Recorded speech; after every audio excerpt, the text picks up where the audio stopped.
নমস্কার, good evening. আমি ইলমাস সৈয়দ। আপনারা দেখছেন এই সময় আজকে একটি ইস্যু, একটি প্রশ্ন। কাশ্মীরে যা হয়েছে তা অত্যন্ত নিন্দাজনক। কাশ্মীরে যা হয়েছে তা আমাদের রক্ত গরম করে দিচ্ছে। আমরা রীতিমতো রেগে রয়েছি।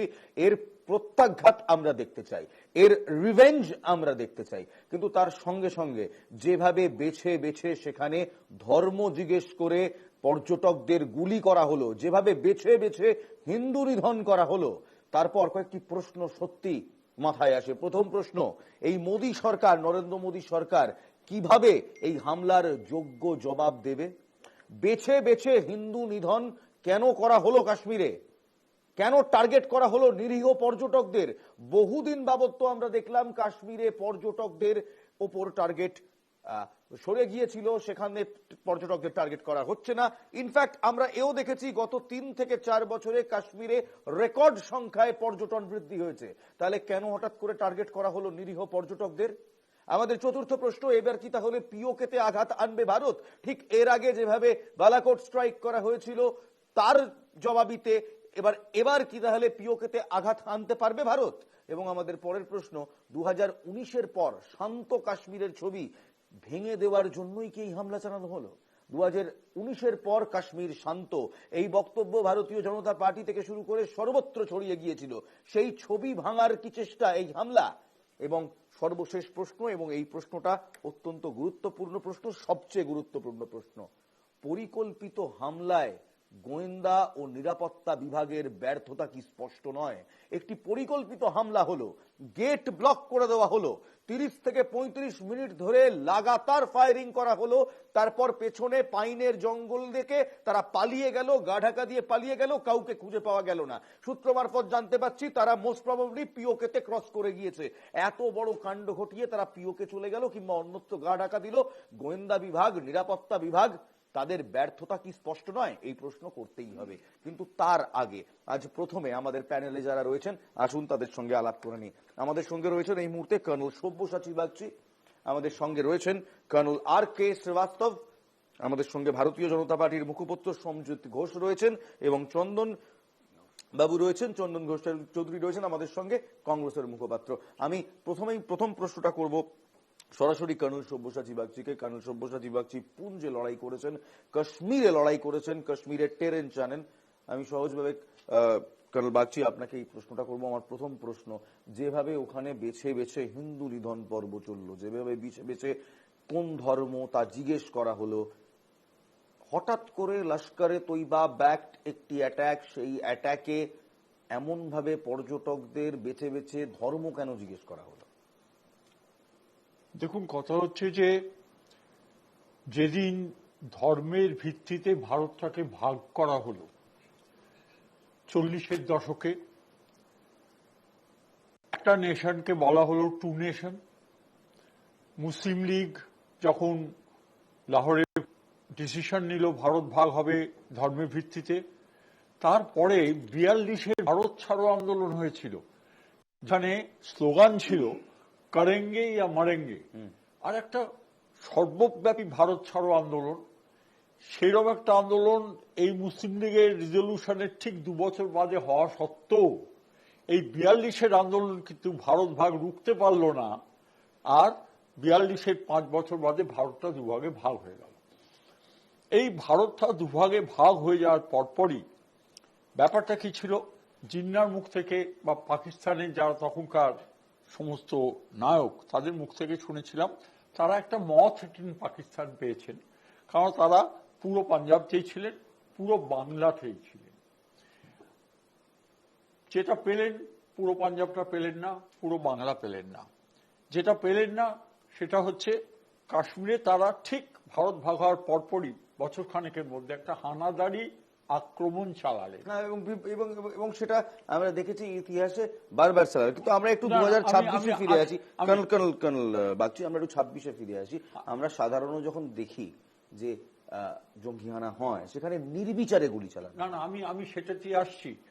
এই যে অর্থাৎ এই যে হিন্দু মুসলমানের একটা জিনিস বাদ করছে সেই দিন থেকে, সেটা আজও পাকিস্তানের আর মানুষের মানসিকতায় আছে। আজকে আমরা যতই আমাদের কনস্টিটিউশনে বলি না কেন যে ইন্ডিয়া দ্যাট ইজ ভারত, অর্থাৎ ইন্ডিয়াটা হচ্ছে ইন্ডাস থেকে ইন্ডিয়া, সেই অর্থে সেই বিসির আমল থেকে, আলেকজান্ডারের আমল থেকে এই ল্যান্ডটাকে সিন্ধু নদীর তীরে যারা বসবাস করতে তাদের ল্যান্ড হিসেবে বলা হতো। এই জন্যে এই যে টু নেশন থিওরির বৃষ্টি ঢোকানো হলো 71 সালে, এইটা এই টু নেশন থিওরির একটা পার্ট তারা ডিনাই করলো, ডিনাই করে তারা স্বাধীনতা ডিক্লেয়ার করলো। কিন্তু দেখা গেল কি গত বছর থেকে সেই পার্টটাও আবার 71টাকে আবার যেন মনে হলো একেবারে আন্ডু করে ছেড়ে দিয়েছে। এই 71টাকে আন্ডু করার পেছনে বাইরের একটা শক্তির হাত অবশ্যই আছে এবং পাকিস্তানের মদতে এবং সেই সময়কার আমেরিকান অ্যাডমিনিস্ট্রেশনের মদতে, হয়তো চায়নারও একটা ইনডাইরেক্ট মদতে। আর এইটারই অফশুট হচ্ছে এই আজ গতকালকার হামলা, এবং সেখানে বেছে বেছে 27 জনের মধ্যে বা 26 জনের মধ্যে 2 জন ফরেনারকে যদি বাদ দিই, আর 25 জনই হচ্ছে হিন্দু। আর অদ্ভুত ভাবে আমি যদি 2 জন ফরেনারকে বাদ দিই, তারপর 24 জন হিন্দু, একজন মুসলমানও, একজন আছে ওই যেখানে যে টাট্টু ঘোড়ার চালক, চালক। আর এর সঙ্গে আমি জানি না এটা কাকতালীয় হতে পারে, এর সঙ্গে আমাদের বাংলার মুর্শিদাবাদও কেন জানি না যুক্ত, কারণ সেখানেও দেখা গেল অফলেট আর একটি চেষ্টা চলেছে যে হিন্দুদের বাড়ি থেকে বিতরণ করে, আর ওই একটা মুসলমান প্রধান যে মুর্শিদাবাদটা ছিল, যেটা চলে যাওয়ার কথা ছিল পূর্ব পাকিস্তানে, যেটাকে যশোর আর খুলনা হিন্দু প্রধান ডিস্ট্রিক্টটা দিয়ে মুর্শিদাবাদটা রেখে নর্থ বেঙ্গলের সঙ্গে কানেকশনটা ঠিক রাখা হলো, সেইটাই আজ আবার নিয়ে নেওয়ার চেষ্টা হচ্ছে। অর্থাৎ এই যে কমিউনাল পলিটিক্সটা, এটা পলিটিক্সের লোকেদের মাথায় যেটা ঢুকে গেছে, সেটা যতক্ষণ না বের করা যাচ্ছে। আমি একটু আপনাকে থামাবো এই মুহূর্তে বিদেশ মন্ত্রকের তরফ থেকে প্রেস কনফারেন্স করা হচ্ছে, ঠিক কি বলা হচ্ছে শুনবো সরাসরি। From many governments around the world which have unequivocally condemned this terror attack. The CCS recorded its appreciation for such sentiments which reflect zero tolerance for terrorism. In the briefing to the CCS, the cross-border linkages of the terrorist attack were brought out.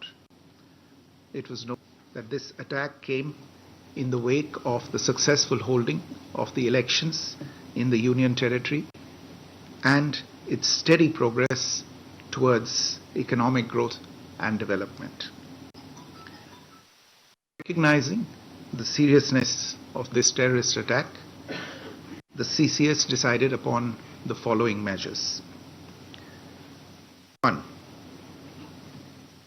The Indus Waters Treaty of 1960 will be held in abeyance with immediate effect until Pakistan credibly and irrevocably abjures its support for cross-border terrorism.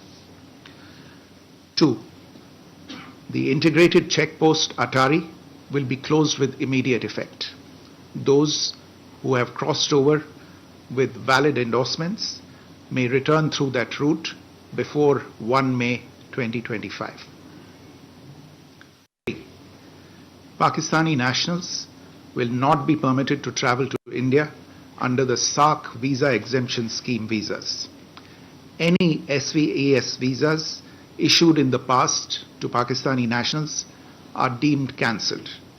Any Pakistani national currently in India under SVES visa has 48 hours to leave India. 4. The Defence, Military, Naval and Air Advisors in the Pakistani High Commission in New Delhi are declared persona non grata. They have a week to leave India. India will be withdrawing its own Defence, Navy and Air Advisors from the Indian High Commission in Islamabad. These posts in the respective High Commissions are deemed annulled. 5 support staff of the service advisors will also be withdrawn from both High Commissions. 5. The overall strength of the High Commissions will be brought down to 30 from the present 55 through further reductions to be effected by 1st May 2025. The CCS reviewed the overall security situation and directed all forces to maintain high vigil. It resolved that the perpetrators of this attack will be brought to justice and their sponsors held to account. As with the recent extradition of Tahawur Rana, India will be unrelenting in the pursuit of those who have committed acts of terror or conspired to hold them, to make them possible. Thank you very much. Thank you, ladies and gentlemen. With that, we come to the closure of this press briefing. Thank you very much. এই মুহূর্তের সবচেয়ে গুরুত্বপূর্ণ এবং সবচেয়ে বড় খবর, যে যে নির্ণায়ক সিদ্ধান্ত ভারতের পক্ষ থেকে নেওয়া হলো, প্রথম সিন্ধু জলচুক্তি রদ করা হলো, দ্বিতীয় ইন্টিগ্রেটেড চেকপোস্ট যেটা আতারিত ছিল অনির্দিষ্টকালের জন্য বন্ধ করে দেওয়া হলো, যারা এসছিলেন ভ্যালিড ডকুমেন্ট নিয়ে তারা এবার নিজেদের দেশে ফেরত যেতে পারেন, তৃতীয় পাকিস্তানি কোন নাগরিককে আর সার্ক ভিসার অন্তর্ভুক্তভাবে ভারতে আসার অনুমতি দেওয়া হবে না। India remains close to Pakistan. Stay in your homes, stay in your country and do whatever the hell you want, don't come to my country. চার, পাকিস্তান হাই কমিশন বন্ধ। পাকিস্তান হাই কমিশনের যতগুলো পোস্ট ছিল সব নন গ্রাটা লেভেলে এস্টাবলিশ করা হলো, তাদেরকে এই মুহূর্তে আর মান্যতা দেওয়া হবে না।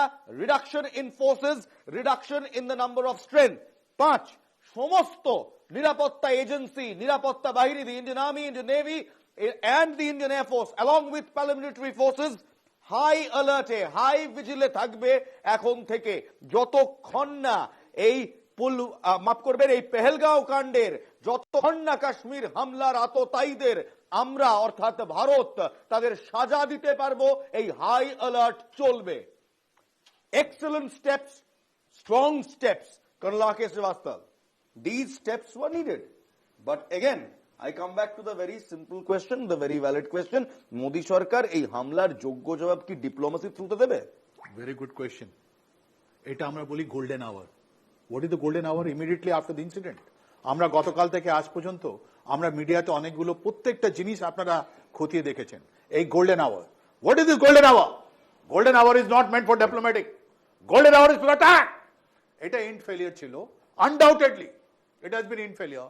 এই যে 7 জন বা ওর থেকে বেশি লোক যারা আমার পালগামে ছিল, ওরা কোথায়? Where is your national assets?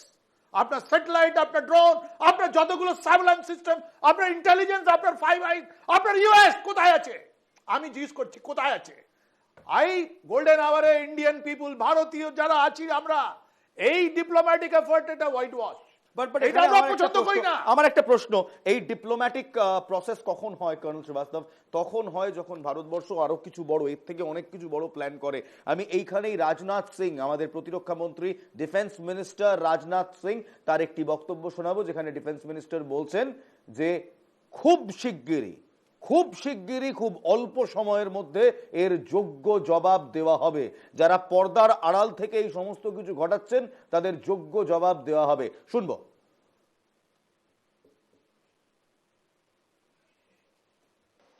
धर्म को निशाना बनाते हुए आतंकवादियों द्वारा किए गए कायरतापूर्ण हमले में हमारे देश ने अनेक निर्दोष नागरिकों को खोया है। इस घोर अमानवीय कृत्य से हम सभी गहरे शोक और दर्द में हैं कि टेररिज्म के खिलाफ हमारी जीरो टॉलरेंस की पॉलिसी है। भारत का एक एक नागरिक इस कायरतापूर्ण हरकत के खिलाफ एकजुट है। मैं इस मंच से देशवासियों को आश्वस्त करता हूं, घटना के मद्देनजर भारत सरकार वो हर कदम उठाएगी जो जरूरी और उपयुक्त होगा।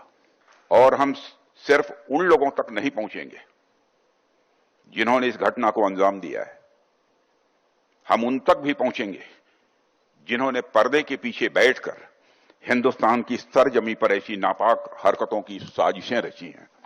ऐसी हरकतों का जिम्मेदार और इसके जिम्मेदार लोगों को आने वाले कुछ ही समय में जोरदार तरीके से नजर आएगा। मैं देशवासियों को आश्वस्त करना चाहता हूं।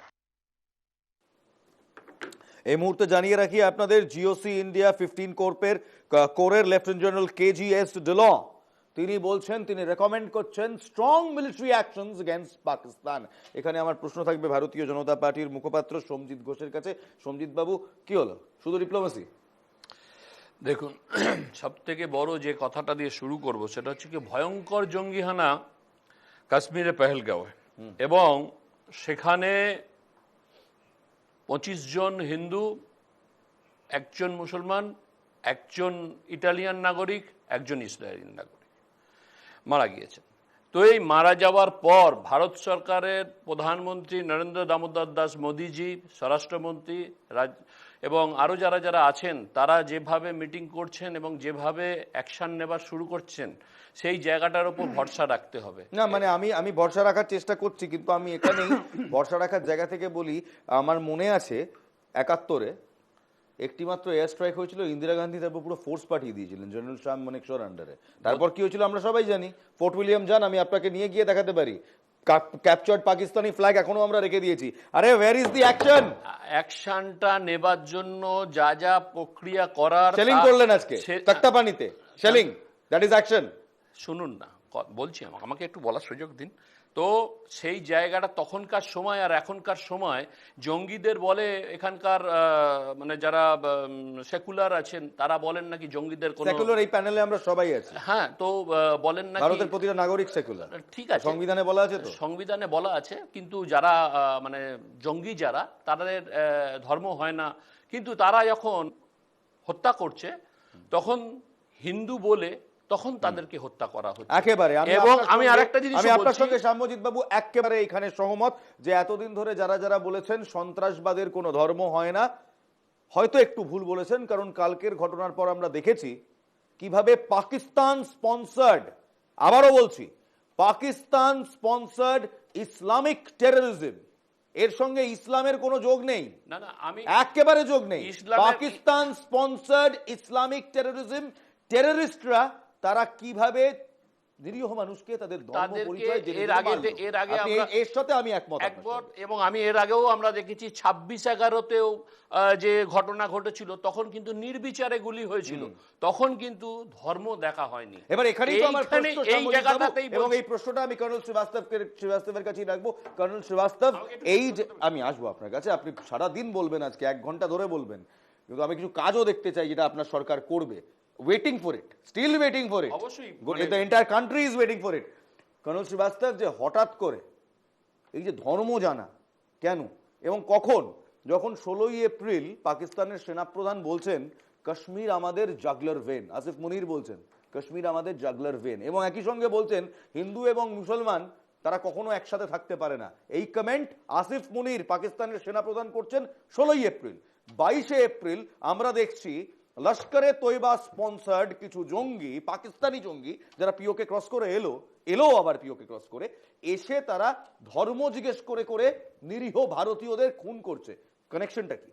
দেখুন, একটু আমি আপনাকে ক্লারিফিকেশন করে দিই। যারা এরকম র্যান্ডাম অ্যাটাক করে, যারা টেররিস্ট অ্যাটাক করে, ওরা বাইরে থেকে স্ট্যান্ড অফ নিচ্ছে, একটা ডিস্টেন্স আছে, ওরা যারা দেখতে পেরেছে মেরেছে, ওর মধ্যে টাইম কোথায় আপনার জিজ্ঞেস করার?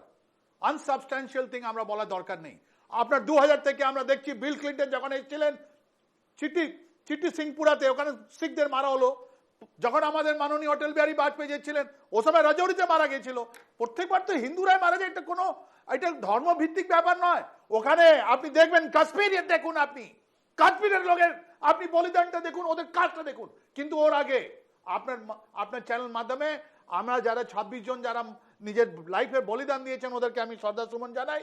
আমি বলছি শুধু আমাদের ডিফেন্স মিনিস্টার নয়, ভারতের প্রত্যেকজন লোক এটা প্রতিশ্রুতি নিচ্ছে যে আমরা এইটা আমরা ভুলবো না, এটা আমরা নেবই নেব, এর আমরা প্রতিকার করব, এটা জবাব দিতে হবে। আর ওইটা ডিজিআইএসআই আসিম মালিক উনি পালাবেন, আমি বলে দিচ্ছি আজকে। এই MQ-9 এই বড় বড় জিনিস যেটা আমরা নিয়েছি, এটা কি খেলার জন্য নিয়েছি নাকি আমরা? নাও ইন্টেলিজেন্স লোক যারা জানে ওখানে লঞ্চ প্যাড কোথায়, ওরা ISI কোথায় আছে, এক্সাক্ট জায়গা না জানা আছে, হোল্ডিং জায়গা কোথায় আছে। আপনি যদি পাকিস্তানের ভেতরে যদি ইকোসিস্টেম দেখেন টেররে, একটা জিনিস জানা আছে যারা জানেন। কেন আমরা ওয়েট করছি? Where is my missile? Where is my RPG? We must launch our drone today. তখন আমাদের ভারতীয় লোক এটা ধর্মে নিয়ে আমরা একটা ফাসকেশন, একটা ন্যারেটিভ বিল্ড আপ করতে চলেছি, এটা খারাপ। আপনি মকবুল শেরওয়ানি কথাটা আমি বলে দিচ্ছি, স্যার আছেন এখানে, উনি 1947-এ বা যারা পাকিস্তান থেকে যারা লস্কর এসেছিল ওদেরকে শ্রীনগরে ঢুকতে দেয়নি। আপনি বারৌলা যান, ওনারা আমাদের একটা স্মৃতি চিহ্ন আপনি পাবেন। 1965, 1971 কারগিল, প্রত্যেক টাইম কাশ্মীরিরা আমাদের সঙ্গে ছিল। আজকে 35 ইয়ার্স পর আমার পুরো কাশ্মীর বন্ধ আছে। ওখানকার আপনার যারা ট্যাক্সি আছে ওরা বলছে আপনার থেকে পয়সা নিয়ে নাও, আমাদের থেকে রক্ত নিয়ে নাও, আমরা তোমাকে দিচ্ছি। এইটাই আমরা কাশ্মীরিয়ান, এইটা আমাদের কাশ্মীরিয়ান। একেবারে এখানেই colonel Srivastava, hold your thoughts. এখানেই আরো একবার আমরা আমাদের দর্শকদের জানিয়ে দিই যে এই মুহূর্তে ভারত সরকারের পক্ষ থেকে যে 5টি সিদ্ধান্ত নেওয়া হলো, অত্যন্ত গুরুত্বপূর্ণ সিদ্ধান্ত। কি কি সিদ্ধান্ত? প্রথম, সিন্ধু জলচুক্তিকে রাখা হলো, বন্ধ করা হলো, স্থগিত সিন্ধু জলচুক্তি। দ্বিতীয়, ইন্টিগ্রেটেড চেকপোস্ট আতারি বর্ডারে অনির্দিষ্টকালের জন্য বন্ধ করে দেওয়া হলো। যারা পাকিস্তানের নাগরিক ভ্যালিড কাগজপত্র নিয়ে ভদ্রভাবে আমাদের দেশে এসেছিলেন, এবার ভদ্রভাবে নিজেদের দেশে ফিরে যান। তৃতীয়, পাকিস্তান ন্যাশনালস অর্থাৎ পাকিস্তানের নাগরিকদের আর ভারত ওয়েলকাম করবে না। সার্ক ভিসা থাকলে আর এখানে আসা যাবে না। নিজের দেশে থাকুন, যা হচ্ছে সেখানে ঝেলুন, আমাদের দেশে এসে আমাদের সমস্যা বাড়াবেন না। চতুর্থ, পাকিস্তানি হাই কমিশন তাদের উপর একাধিক স্যাংশনস করা হলো। স্ট্রেংথ থেকে শুরু করে কোথায় কোন হাই কমিশন থাকবে, তাতে কতজন কাজ করবে, কাদেরকে রাখা হবে হবে না, একাধিক স্যাংশনস করা হলো।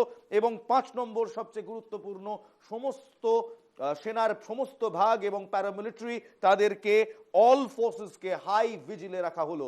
48 ঘন্টার মধ্যে সমস্ত পাক নাগরিকদের বলা হলো আসুন, নিজের বাড়ি ফিরুন, শান্তিতে থাকুন সেখানে, এখানে এসে অশান্তি করবেন না। এখানে আমি একবার চন্দনদার কাছে একটা প্রশ্ন করব। চন্দনদা, diplomacy, this is what we were waiting for the last 24 hours, diplomacy.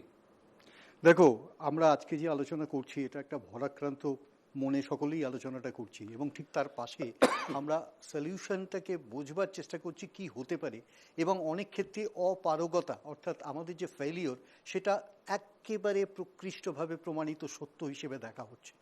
আমি তোমাকে যেটা বলি, দেখো, ঐতিহাসিকভাবে বিভিন্ন ঘটনা থাকে, আবার ঠিক ঐতিহাসিকভাবে সেই ঘটনার পরম্পরার একটা পরিবর্তনও থাকে।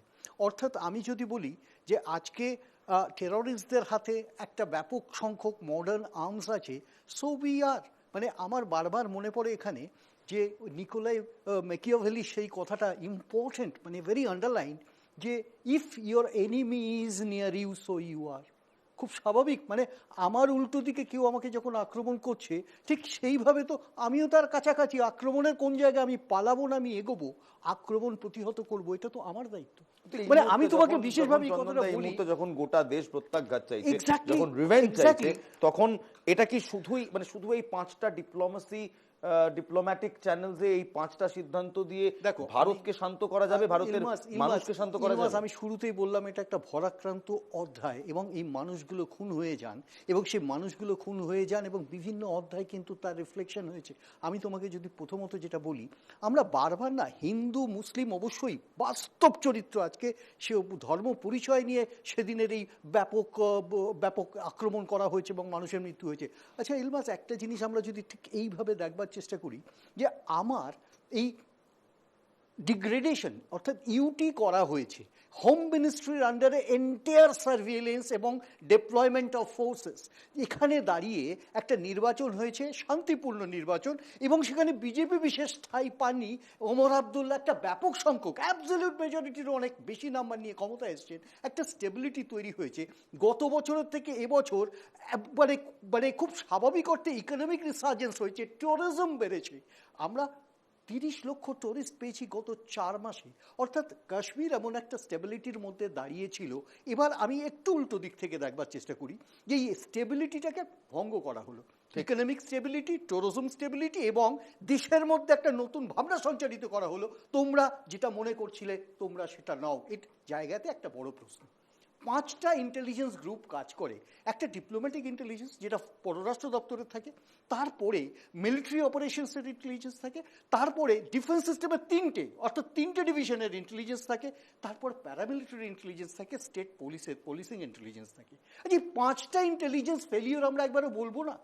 আমরা একবারও বলবো না যে ফেইলিওর হওয়ার দরুন সেখানে একটা জিনিস দেখো তো কোন সেন্সিটিভ জায়গায়। হ্যাঁ, এবার এখানে আমি একবার শ্যামজিৎ বাবুকে আনতে চাই। আমি শেষ করে নিই, হ্যাঁ। ইন্টারেস্টিং ফ্যাক্ট অনেকে দেখিনি কোন সেন্সিটিভ সময়ে আঘাত করা হয়েছে। Try to strike the particular pin point কখন করা হয়েছে। এসপি জানো পহেলগাঁও, ওই অনন্তনাগের এসপি বদল হয়েছে 2 দিন আগে। ট্রানজিশনের একটা সময়, বুঝে নিতে কত সময় লাগে, যারা ডিপ্লোম্যাটিক মিশন বা যারা অ্যাডমিনিস্ট্রেটিভ মিশনে কাজ করেন তারা জানেন। এক মিনিমাম 15 ডেজ যখন এই ট্রানজিশন হয় সেই সময়টা বুঝে নেওয়ার সময়। ঠিক এখানে একটা ব্যাপক ট্যুরিজম চলছে। আচ্ছা, বদলটা কি প্রয়োজন ছিল? যদি থাকতো তাহলে ইন্টেলিজেন্স ল্যাবসকে স্বীকার করে নিতে। এবার এখানে আমি শ্যামজিৎ বাবুকে একটু প্রশ্ন করতে চাই। শ্যামজিৎ বাবু, সহজভাবে যে এটা তো মানবেন যে একটা ইন্টেলিজেন্স ল্যাবস আছে, ব্যাপকভাবে একটা ইন্টেলিজেন্স ফেলিওর আছে। দেখুন, নাহলে এভাবে ঠান্ডা মাথায় পরিকল্পিতভাবে 30-40 মিনিট ধরে এলোপাথারি গুঁড়ি ছুড়লো, তারপর পাইনের জঙ্গল থেকে তারা গায়েব হয়ে গেল, কেউ ধরতে পারলো না। কাশ্মীরের মতো একটা জায়গায়, হেভি মিলিটারাইজড একটা জায়গায়, যেখানে পদে পদে সেনা থাকে, পদে পদে প্যারামিলিটারি থাকে, সেখানে এটা তো মানবেন যে ব্যাপক হারে একটা ইন্টেলিজেন্স ফেলিওর। মানে ফেল করেছে এ কথাটা বলার থেকেও সর্বপ্রথম যেটাকে বুঝতে হবে, সবে এখানে নির্বাচন হয়েছে, একটা সরকারও চলছে, তো তারে সেখানে যেমন মিলিটারি থাকছে, সরকারেরও তো পুলিশ রয়েছে। তো তাহলে সেই যে জায়গাটা, সেখানে শুধু খালি কেন্দ্রীয় সরকারের উপর দায় দিলে তো চলবে না। কারণ আমি কারণ একটাই বলছি যে আপনি নিশ্চয়ই জানেন যে কাশ্মীর, না আপনি বলবেন, আপনি যদি ঠিক লাইনে ঠিক কথা বলেন আমি আপনাকে একসঙ্গে আনইন্টারাপ্টেড বলতে দেবো, কিন্তু আপনি যদি দাঁড়িয়ে এখানে এর গা বাঁচাবেন ওর গা বাঁচাবেন করেন, আমি বলতে দেবো না, আমি আপনাকে কাটবো, আমি আপনাকে প্রশ্ন করব। এবার এখানেই আমার প্রশ্ন, আপনি একটা কথা বলুন, কাশ্মীরের মতো একটা জায়গা which is heavily militarized, যেখানে সেন্ট্রালের একাধিক ফোর্সেস, একাধিক উইংস, একাধিক ব্রাঞ্চেস প্রেজেন্ট, সেখানে আমরা যতদূর জানতে পারছি 14ই এপ্রিল একটি অপারেশন হয়, সেনা এবং প্যারামিলিটারি যৌথভাবে অপারেশন করে, কিছু জঙ্গিকে খতম করা হয়, জৈশ এ মোহাম্মদের একটি জঙ্গি ক্যাম্প খতম করা হয় একটি অত্যন্ত হাইলি সেন্সিটিভ জায়গা থেকে। সেখান থেকে একজন জঙ্গি তিনি আভাস দিয়েছিলেন কনফেশনে, যেটা মিডিয়া রিপোর্টসে সর্বত্র যে আভাস দিয়েছিলেন যে একটি বড় কিছু হতে পারে। এইটা জানার পর কেন পেহেলগাঁও ঠিক অমরনাথ যাত্রার আগে এরকম একটা টুরিস্ট স্পট, যেখানে গাড়ি যায় না, শুধু হেঁটে যেতে হয়, ট্রেক করে যেতে হয় কিংবা ঘোড়ায় যেতে হয়, কেন তার আশেপাশে কোনো সিকিউরিটি ফোর্সেস থাকবে না? দেখুন, সিকিউরিটি রাস্তা ক্রস করে, পাহাড় ক্রস করে, সড়ক ক্রস করে এলেন, গুলি করলেন, ভারতীয়দের মারলেন, আবার বেরিয়ে গেলেন, কেউ ধরলো না। যে কোনো জিনিস যখন কোনো দুর্ঘটনা বা একটা ঘটনা ঘটে তখন হাজারো রকম প্রশ্ন ওঠে, কিন্তু ভারতীয় জওয়ানদের ওপর এবং ভারতীয় যে এখন যে সরকার চলছে তাদের ওপর আস্থা বিশ্বাস রাখতে হবে। নরেন্দ্র দামোদর দাস মোদিজির ওপর রাখতে হবে। যেমন সার্জিক্যাল স্ট্রাইক হয়েছিল, ঠিক এর থেকেও যেমন ধরুন স্ট্রাইক হয়েছিল, তার থেকেও ভয়ঙ্কর জিনিস। আমি আপনাকে তাহলে আরেকটা জিনিস, এবং ভারতবর্ষী, আমি আপনার বক্তব্য বুঝেছি যে আপনারা একটা বড় কিছু করবেন, আমরাও দেখতে চাইছিলাম, 5খানা ডিপ্লোম্যাটিক স্যাংশন পেয়েছি এখনো পর্যন্ত, আমরা ওয়েট করছি, সময় দিচ্ছি যে নিশ্চয়ই কিছু হবে। কিন্তু এখানে আমার আরেকটা প্রশ্ন আপনাকে, 18ই এপ্রিল 2025 কেন্দ্রীয় স্বরাষ্ট্রমন্ত্রী অমিত শাহ 3 দিনের একটি বৈঠক চেয়ার করেছিলেন সেই শ্রীনগরে, সিকিউরিটি কাউন্সিলের বৈঠক, নিশ্চয়ই জানেন, সিকিউরিটি মেজার্স নিয়ে বৈঠক। সেই বৈঠকের পর বলেছিলেন যে কোনো সন্ত্রাসবাদের কোনো সম্ভাবনা নেই, security and Kashmir and Srinagar is fine. 18ই এপ্রিল 2025, আমি তো হামলা হচ্ছে 22 এপ্রিল। আপনি যে কথাটা বলছেন তার লাইনটা আমি আগেই বলেছি। দেখুন, দুর্ঘটনা বা জঙ্গি, এটা দুর্ঘটনা নয়, এটা পরিকল্পিত অ্যাটাক, পরিকল্পিত। এবং সেই জায়গাটায় ধরুন আজকে আমরা এখানে বসে আছি, যে কোনো কিছু হতে পারে না, হতে পারে না, হতে পারে না। হ্যাঁ, আমি আপনাকে সহজ কথা বলতে পারি, আজকে এখানে বসে আছেন, হয়তো আমাদের এখান থেকে কোনো লাইট খুলে পড়ে গেল কিংবা কিছু, সেটা দুর্ঘটনা, কিন্তু এটা যেটা পুলওয়ামাতে হয়েছে দুর্ঘটনা নয়। এই সরকার দীর্ঘদিন ধরে রেকি করে AK-47 নিয়ে আমার মনে হয় নিরীহ ভারতীয়দের মারা হয়েছে। What was your intelligence? ভারতীয়দের মারা হয়েছে, ভারতের যারা রয়েছেন তাদের ওপর আস্থা বিশ্বাস রাখতে হবে। এটা কংগ্রেস সরকার না, এটা ভারতীয় জনতা পার্টি এনডিএ সরকার। তো এই এনডিএ সরকারের ওপর বিশ্বাস রাখতে হবে, এবং এই বিশ্বাসের ওপরে থেকেই যে জিনিসটা হবে, পাকিস্তান কেন সারা বিশ্ব দেখবে, তার ওপর বিশ্বাস করে চলতে হবে। এখানে আমি একটা ছোট্ট বিরতি নেব, কিন্তু বিরতিতে যাওয়ার আগে বিজেপির মুখপাত্র সম্মজিৎ ঘোষ তিনি বলছেন দুর্ঘটনা ঘটেছে। স্যার, ইন্টেলিজেন্স, আপনি নিজে ইন্টেলিজেন্সে কাজ করেছেন, মিলিটারি ইন্টেলিজেন্সে কাজ করেছেন, দীর্ঘদিন কাজ করেছেন, ইন্টেলিজেন্স কোরের লোক, আপনার কি মনে হয় এটা ইন্টেলিজেন্স ল্যাবস নয়? 100% আমি একটা কাপলেট বলে দিই, তাউম্র हम यह खता करते रहे, धूल चेहरे पे था, आईना साफ करते रहे। এটা আপনাকে বলি, এটা বাংলাদেশ অ্যাঙ্গেল আমরা ভুলে যাচ্ছি। এই যে আইএসআই ছিল বাংলাদেশে, এই যে আমাদের কাঁটাতার নেই, আপনি কি করে ডিনাই করতে পারবেন কি এই সন্ত্রাসবাদ যারা আছে ওরা বাংলাদেশ থেকে who is responsible for this border? আমরা 54 ইয়ার্স পর আমাদেরকে পার্লামেন্টে শুনতে হয়েছে কি কত কিলোমিটারে আমাদের কাঁটাতার নেই। আপনি দুটো মুখ্যমন্ত্রীকে জেলে পুরোতে পারেন, কেন এখানকার স্টেট মুখ্যমন্ত্রীকে আপনি পড়াচ্ছেন না? কেন বিরতির পর ফিরে আসছি, একটা ছোট্ট বিরতি দেবো, বিরতির পর ফিরে আসছি। আর কি কি করতে হবে আমাদের, আর কত সইব আমরা? পাকিস্তান বারবার পেছন থেকে চুরি মারে, পাকিস্তান বারবার আমাদেরকে বারবার উস্কায়। এবার তো যোগ্য জবাব দিতে হবে। অনেক হয়েছে পাকিস্তানের সাথে ভারত খেলা এবং ডিপ্লোমেসি, আর নয়, এবার যোগ্য জবাব চাই। গোটা ভারতবর্ষ ওয়েট করছে, গোটা দেশ তাকিয়ে রয়েছে। শুধু এই 5টা ডিপ্লোম্যাটিক পয়েন্টেই শেষ হবে, নাকি সত্যি নরেন্দ্র মোদীর সরকার এবার কিছু করবে? ছোট্ট বিরতি, বিরতির পর ফিরছি।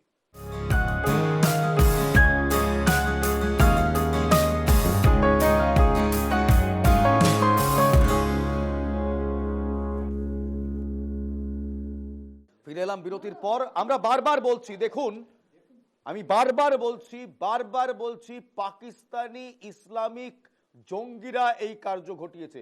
গোলাবেন না, দেশের মুসলমানদের টার্গেট করবেন না, তারা এর সঙ্গে জড়িত নয়। পাকিস্তানের ইসলাম আর ভারতের ইসলামের মধ্যে আকাশ পাতাল তফাৎ আছে। তাই যারা এখন ফেসবুক থেকে শুরু করে টুইটার থেকে শুরু করে সর্বত্র মুসলমানদের গালমন্দ করছে কিংবা কোনো জাতি ধর্মকে দাগিয়ে দিচ্ছে, বুঝুন তাদের ভোটের রাজনীতি আছে, অন্য কিচ্ছু নয়। এবার আসি সহজ গল্পে। পাকিস্তানের ইসলামিস্ট অর্গানাইজেশনস, পাকিস্তানের ইসলামিক জঙ্গি তারা এই কাণ্ড ঘটিয়েছে। আমার সঙ্গে এই মুহূর্তে উইং কমান্ডার অনুপম ব্যানার্জি রয়েছেন সরাসরি দিল্লি থেকে। Jai Hind sir, welcome to NK TV Bangla. Wing commander Banerjee, খুব সহজ একটা প্রশ্ন করব প্রথমেই আপনাকে।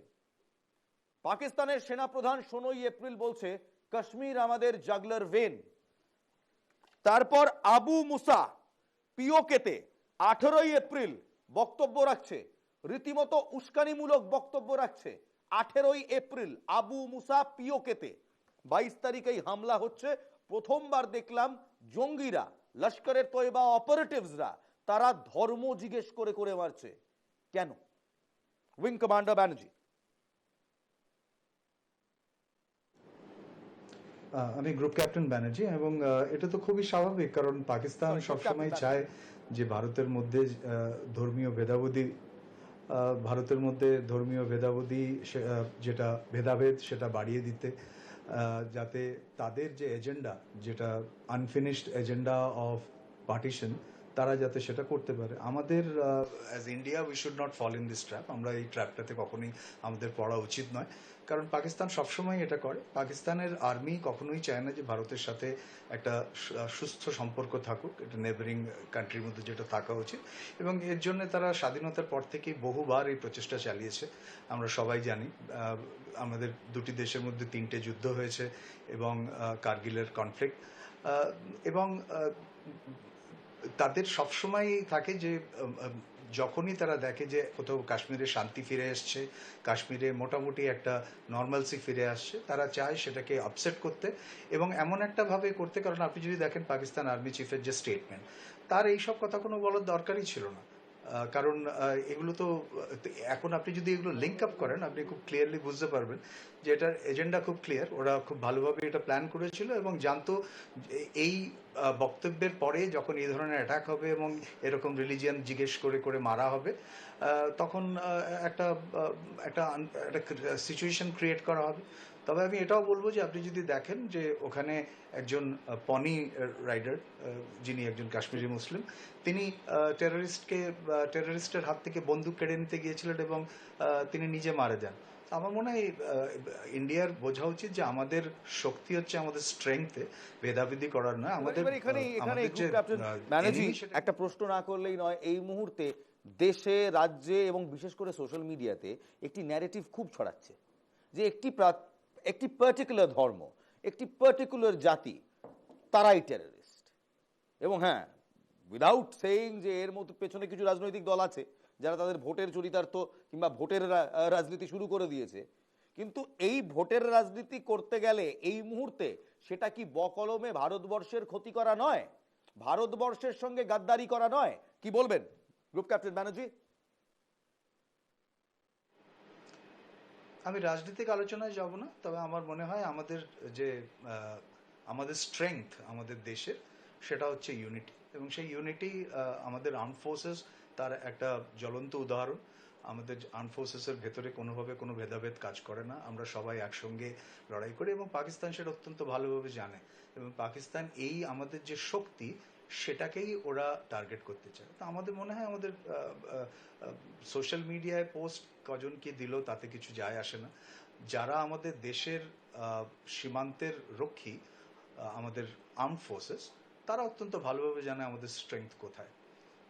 একেবারে থ্যাংক ইউ গ্রুপ ক্যাপ্টেন অনুপম ব্যানার্জি আমাদের সঙ্গে ছিলেন, খুব সুন্দরভাবে বললেন ভারতবর্ষের স্ট্রেংথ তাদের একতা, তাদের একসঙ্গে থাকা। তাই এই মুহূর্তে কোনো প্ররোচনায় পা দেবেন না, কোনো গুজব ছড়াবেন না। হ্যাঁ, এটা ঠিক, পাকিস্তানি ইসলামিস্ট জঙ্গিরা এই জঘন্য নৃশংস ঘটনা ঘটিয়েছে, কিন্তু তার মানে এই নয় যে আপনার দেশে বসবাসকারী প্রতিটা মুসলমান কিংবা মুসলমানরা তারাও আপনার শত্রু না।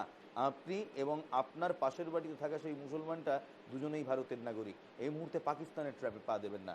চন্দন ঘোষ চৌধুরী, দেখো, আজকে এই ন্যারেশনটাতে একটা জিনিস আমাকে একটু বুঝতে হবে। বোঝার মূল ব্যাপারটা হচ্ছে যে আমার রিলিজিয়ান ইন্টেন্সিটি বলে যে শব্দটা আছে, ওটা ধর্মের আবেগকে রাজনৈতিকরণ করার একটা প্রক্রিয়া। ভারতবর্ষ অস্বীকার করতে পারবে না যে রিফ্লেকশনটা চলছে ধর্মের নামে। আমি তোমাকে পরিষ্কারভাবে যেটা বলছি, জাস্ট টু অ্যালাউ মি, আমি যদি দেখি একজন প্রধানমন্ত্রী, আমি কাউকে এই মুহূর্তে সমালোচনা করছি না, কিন্তু আমি দেখি ধর্মীয় আবেগকে চালু করবার জন্য ইনফ্যাক্ট পার্লামেন্টে তার একমাত্র ধর্ম, একমেব দ্বিতীয়ম ধর্মকে সামনে রাখছেন, তখন প্লুরালিটি অফ ইন্ডিয়া বড় ধাক্কা খায়।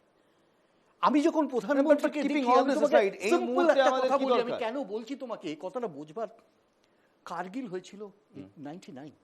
তুমি দেখো, এই যে আজকে ধর্মীয় উপাখ্যান বা ধর্মীয় নিধনের প্রশ্ন আসছে, 2000 সালের কথা মনে করো, 2001, 2002, 2003, 4 বছর প্রথম যেটা অ্যাটাক হলো অমরনাথ যাত্রা। তুমি জানো তার পরবর্তী সময় আবার অমরনাথ যাত্রা, 3 বার ওখানে অ্যাটাকটা হয়। কার্গিলের পরে কার্গিল নিয়ে 4 বার। That was the time. আবার বলছি, রিলিজিয়াস ইন্টেন্সিটিটা কাজ করেছিল কিনা, কারণ ওই সময় কিন্তু সরকারে যিনি ছিলেন তিনি অটল বিহারী বাজপেয়ী, আমি শ্রদ্ধা করি ওনাকে তার রাজনৈতিক ভিশনের জন্য, কিন্তু দলীয় একটা উপাখ্যান তো আছে। ঠিক তেমনভাবে তুমি চলে যাও 2017 ঠিক একইভাবে নিধন হলো, এবং তারপরে সব থেকে বড় প্রশ্নটা হচ্ছে যে পুলওয়ামার মতো ঘটনা ঘটে যাচ্ছে, how many repetitions can be called, how many repetitions যখন হচ্ছে। আমি তোমাকে বলি, বিজেপি গভর্নমেন্ট সেন্টারে পুলওয়ামা, আচ্ছা, পুলওয়ামার ক্ষেত্রে আমার দেশের মানুষ, মানে আর্মি আত্মবলিদান 47 জন, তার ফলাফল কি? বালাকোটকে নিয়ে রাজনীতি করা হলো। আমি বলছি, ultimately we all see future standing on the shoulders of past. আজকে টেররিস্ট বলো, পাকিস্তানের সেনাবাহিনী, তারা তো তোমার অপোজিশন। আমি আবারও বলছি, if your enemy nears you আর ওখান থেকে পালাচ্ছ কিনা না সামনে প্রতিহত করছো, that depends how your characteristic. তুমি একটা প্রশ্ন তুললে শুধু ডিপ্লোমেসি, আমি তোমাকে বারবার বলছি, ডিপ্লোমেসির মধ্যেও একটা মিলিটারি এফার্টস থাকতে পারে, এবং সেটা কিন্তু করা হয়নি। যে ভঙ্গিতে বলা হয়েছিল বালাকোট, সেই ভঙ্গিতে আজ প্রধানমন্ত্রী বলতে পারছেন না, কারণ প্রতিটা মানুষের রিফ্লেকশন। এখানে আপনাদের একটি বক্তব্য শোনাবো, কিছু ছবি দেখাবো। 18ই এপ্রিল এই ঘটনা, এই বক্তব্য আসছে পিওকে থেকে। 18ই এপ্রিল, নাম আবু মুসা দাঁড়িয়ে পিওকেতে বক্তব্য দিচ্ছে। কে আবু মুসা? ওই ইসলামিস্ট, পাকিস্তানি ইসলামিস্ট সন্ত্রাসবাদী জঙ্গি গোষ্ঠীদের একজন। কি বলছে আবু মুসা, শুনুন। इन पर हम गौर नहीं करते। 52 लाख डोमिसाइल हाथ के अंदर कानूनी पर्ची दी मोदी ने कि जाकर तुमने श्रीनगर में आबाद होना है, राम राम की आवाज को बंद करना है। मुजाहिदीन कश्मीर ने, आकब शहीद रहमतुल्लाह अलैह ने, अब्दुल वहाब शहीद ने, जिया मुस्तफा ने और साहबा और अंबिया के वारिसों ने इस चैलेंज को कबूल किया और कहा, मोदी बंद अदालत के अंदर तूने ये किया, कागज तेरा था, जज तेरा था, मैदान मुजाहिद का है, जरा करके देख। इंशाअल्लाह गोलियों की पुछार से हम तुम्हारी गर्दनों को भी काटेंगे और और शहादा की कुर्बानियों की लाज रखें। 5वां साल है, जाओ तहकीक कर लो जाकर। मुझे क्या कश्मीर में अल्लाह ने क्या दिया, शहादा ने क्या दिया, जिहाद ने क्या दिया, हम गौर नहीं करते, जज्बात के अंदर आकर सिर्फ बातें करते हैं।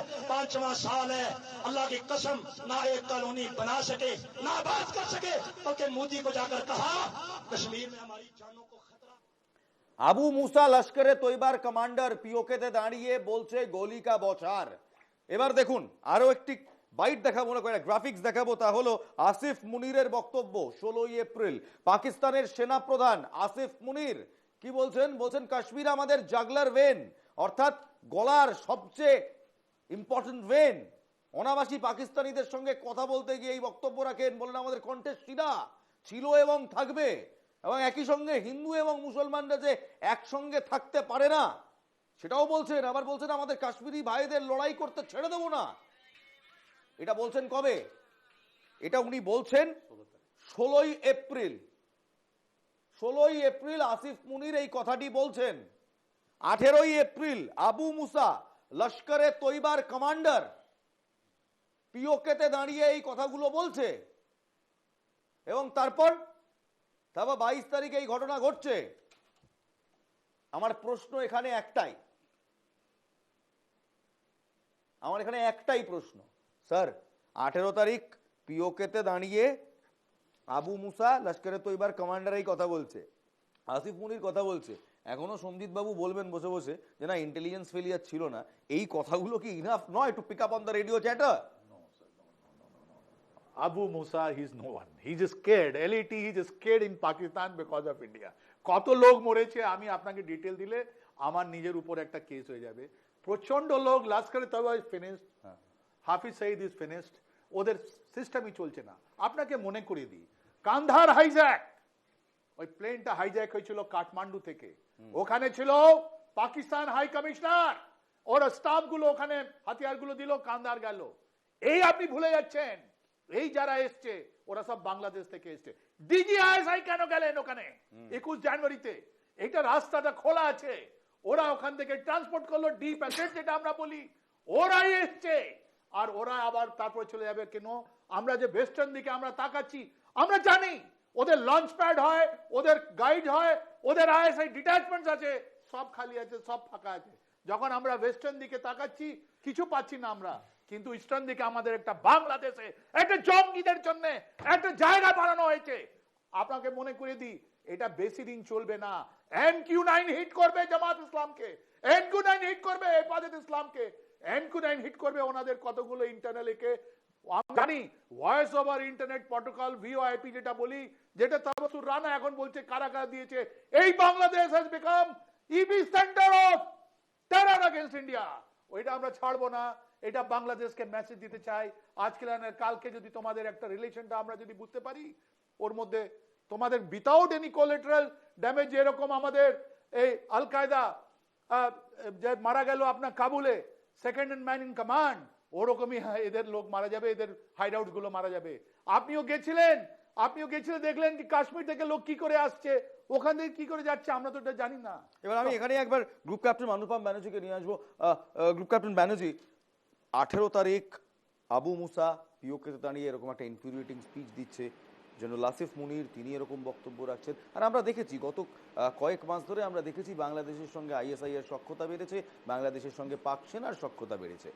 তার সঙ্গে আমরা এটাও দেখেছি যে কাশ্মীর নিয়ে অনেক জায়গায় অনেক বক্তব্য রাখা হচ্ছে, যেমন এই টিআরএফকে 2019 সালে লস্করে তৈবাই ফর্ম করেছিল একটা অফশুট অর্গানাইজেশন হিসেবে, একটা কাভার ফ্রন্ট হিসেবে, আমরা সবটাই জানি। ইন্টেলিজেন্স ফেলিয়ার ছিল এটা বলা যাবে না, নাকি সত্যি ছিল না?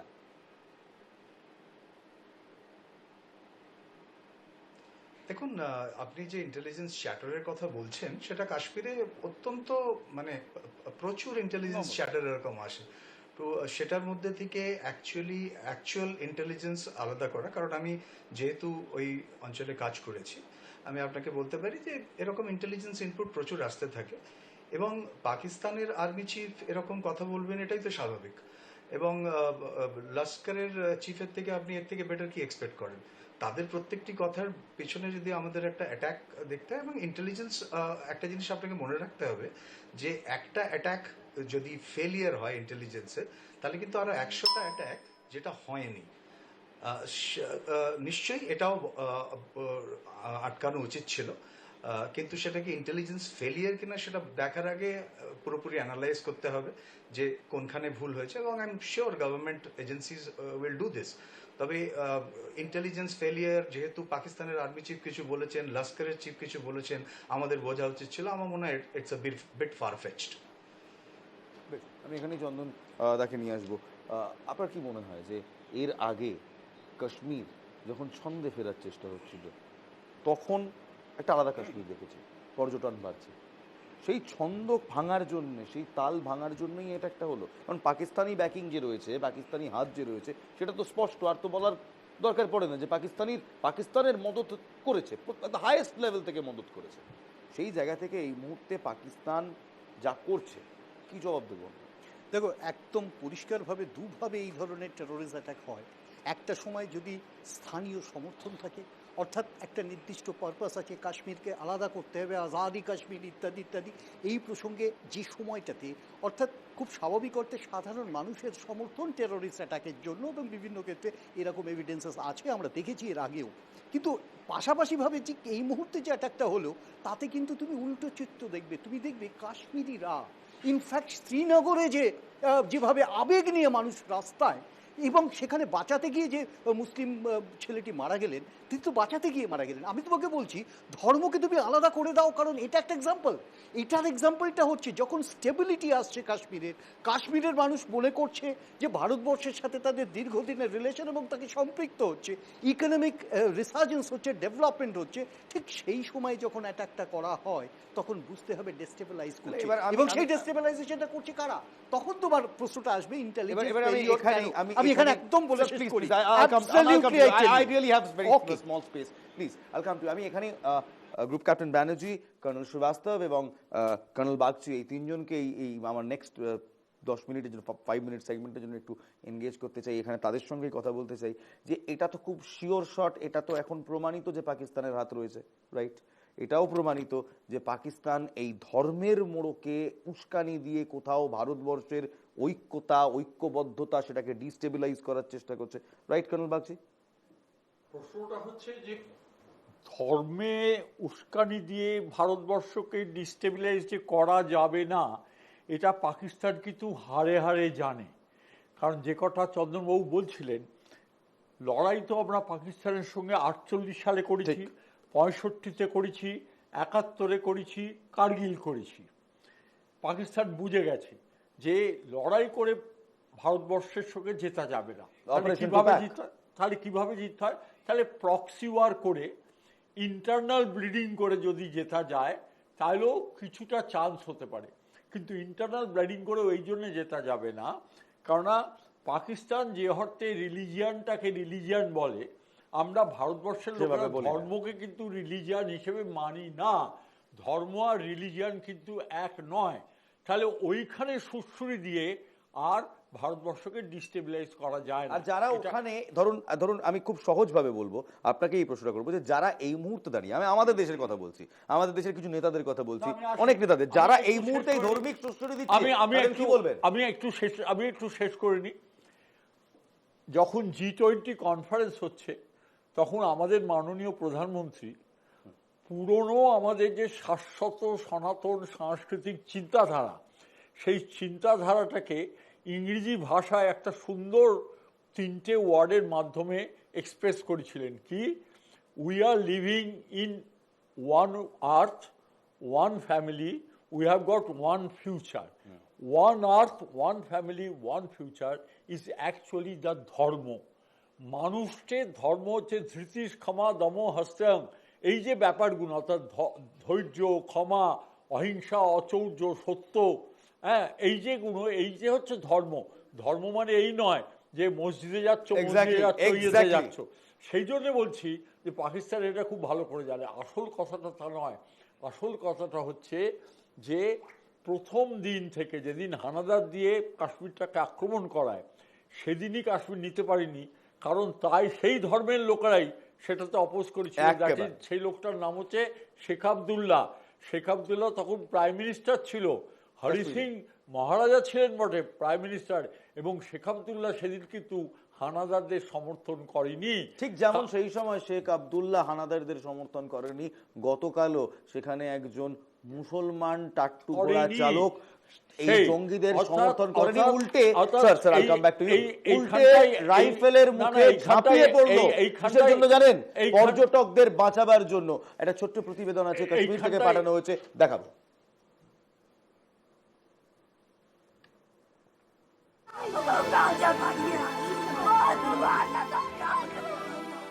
প্রিয়জন হারানোর অনুভূতি কি আলাদা হয়, কিংবা নিহতদের রক্তের রং? যে বেদনায় কাঁদছেন জঙ্গি হামলায় নিহত ঝালদার মনীষ রঞ্জন মিশ্রের মা, ঠিক সেই বেদনাতেই ছেলের জন্য চোখের জলে ভাসছেন সৈয়দ আদিল হোসেন শাহের মাও।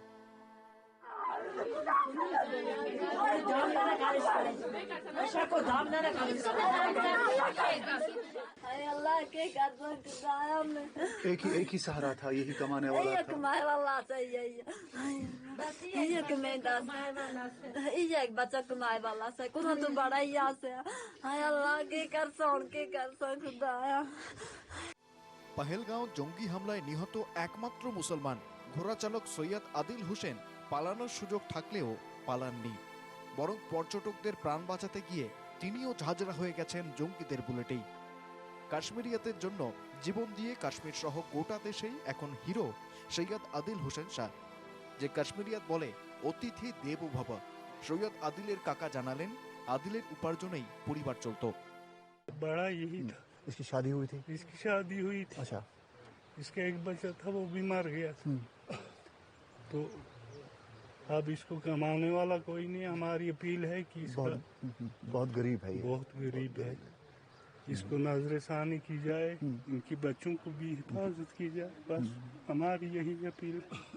हम पूरे इस इलाके के लोग, खासकर रियासत जम्मू कश्मीर के लोग, इस गठिया गनौनी साजिश का हम कंडम करते हैं और मजम्मत करते हैं कि जो ये वाक़ा हमारे मेहमानों के साथ, हिंदुस्तान से आए हुए उन नौजवानों के साथ जो ये वाक़ा हुआ, उस खास करके हमारे इस रिश्ते में एक शरीफ नफ्स ये बच्चा जो घोड़े का काम करता था, जो इसको मार दिया गया, हम इसकी मजम्मत करते हैं और पूरे हिंदुस्तान के इस दुख में हम बराबर शरीक हैं। যে চারজন জঙ্গি মঙ্গলবার পেহেলগাঁওতে রক্তে স্নান করালো তারাও কাশ্মীরি, আর কাশ্মীরিয়াতের জন্য প্রাণ দেওয়া আদিল হোসেন শাহ একজন কাশ্মীরি।